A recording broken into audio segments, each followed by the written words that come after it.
श्रीलंका परे तमिलनाडु और पुडुचेरी उपकूल में रचिब तांडव दित्वा लैंडफॉल करबनी बात्या प्रभाव में तमिलनाडु और पुडुचेरी में प्रबल वर्षा जारी बात्या मुकाबला पई प्रशासन तैयार एपटे श्रीलंका में 153 छुईला मृत्यु संख्या।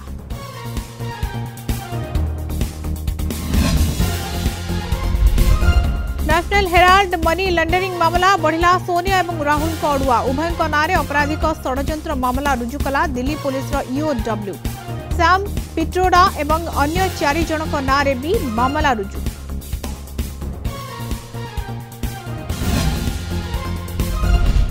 बाली माफिया छाट बालेश्वर जिला सोर तहसिल खनि विभाग और पुलिस फोर्स पक्षर मिलित चढ़ाऊ बेआईन 10 पत्थर ट्रक और 5 बाली ट्रक जबत गतकाली राति रेड पर माफिया छत्रभंग।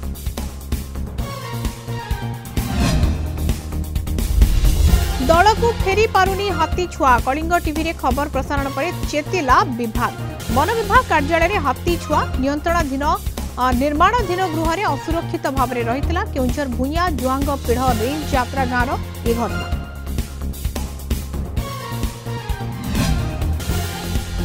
बढ़ुची राति तापमात्रा कमी शीत प्रकोप आभ्यंतरण और पश्चिम शीत प्रकोप उपकूल में आश्वस्ति 4 दिन पर पुणी बढ़ थंडा राज्यर विभिन्न स्थान में कुहुड़ीर राज डिसेम्बर प्रथम सप्ताह पर्यंत शुखिला रहिब पाग।